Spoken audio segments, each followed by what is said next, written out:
YCP హయాంలో డిస్టిలరీలు మద్యం సరఫరాదారుల నుంచి కొల్లగొట్టిన ముడుపుల సొమ్మును మళ్లించేందుకు మద్యం మాఫియా వేయని ఎత్తుగడలేదు.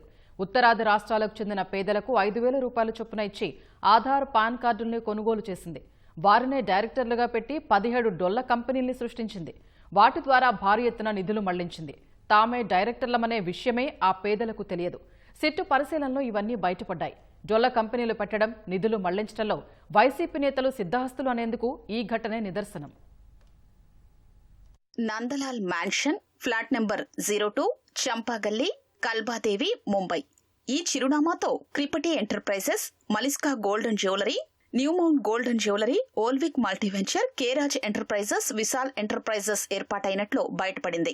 ఆ ఫ్లాట్ యజమాని పేరు రమేష్ జైన్. అక్కడకు సిట్ బృందం వెళ్లి పరిశీలించగా తాను ఫ్లాట్ ను ఎవ్వరికీ అద్దెకివ్వలేదని, ఆ కంపెనీలో తన ఫ్లాట్లో లేవని రమేష్ జైన్ చెప్పారు. మంత్రి బిల్డింగ్, కల్బాదేవి, ముంబై. ఈ చిరునామాతో క్రేజ్ కింగ్ ఎంటర్ప్రైజెస్, కియా లైట్ మల్టీవెంచర్స్, ట్రిఫెర్ ఎంటర్ప్రైజెస్ ను కొందరు నెలకొల్పారు. తన ఫ్లాట్ ను ఎవరికి అద్దెకు కానీ లీజుకు కానీ ఇవ్వలేదని యజమాని ప్రదీప్ పోర్వాల్ సిట్ కు తెలిపారు. బ్రైట్ స్టార్ మల్టీవెంచర్స్ అనే సంస్థను ముంబైలోని కల్బాదేవి ప్రాంతంలోనే ఏర్పాటు చేసినట్లు చూపినా చిరునామా దొరకలేదు. విక్సో ఎంటర్ప్రైజెస్ థానేలోని సిద్ధార్థ టవర్స్ పేరుతో నమోదైంది. ఆ చిరునామాలో కార్యాలయమే లేదు. పారాక్స్ ఎంటర్ప్రైజెస్ సంస్థను ముంబైలోని కనకియా రోడ్డులోని ప్రైమ్ మాల్ షాప్ నెంబర్ 93 చిరునామాలో చూపారు. అక్కడ దాని జాడే లేదు. సిఆర్ ట్రేడింగ్, రాహి ఎంటర్ప్రైజెస్ లో ముంబైలోనే నమోదయ్యాయి. ఆ చిరునామాల్లోని యజమానుల స్టేట్మెంట్లను సిట్ సేకరించింది. అహ్మదాబాద్ లో బీఆర్ఆర్ ఉద్యోగ్ లిమిటెడ్ సంస్థ నమోదైంది.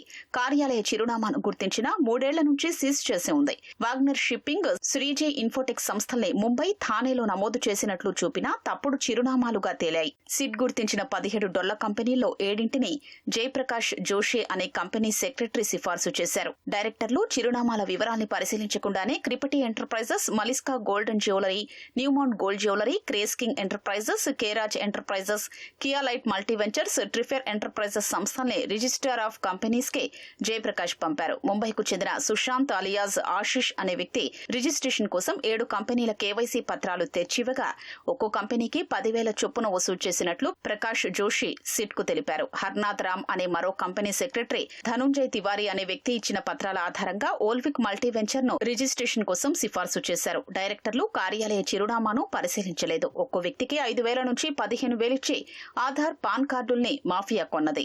అమ్మిన వారిని కంపెనీ డైరెక్టర్లుగా మార్చింది. 12 మందికి సంబంధించి సిట్ విచారణ చేయగా 7 చిరునామాలు తప్పు. మిగిలిన వారిలో కొందరు ఆధార్, పాన్ కార్డులను ఎవరికీ ఇవ్వలేదన్నారు. కేరాజ్ ఎంటర్ప్రైజెస్ డైరెక్టర్లుగా ఉన్న రాజేష్, శంభులాల్ ను సిట్ విచారించగా ముంబైలో 15,000కు తమ ఆధార్, పాన్ కార్డుల్ని అమ్మినట్లు చెప్పారు.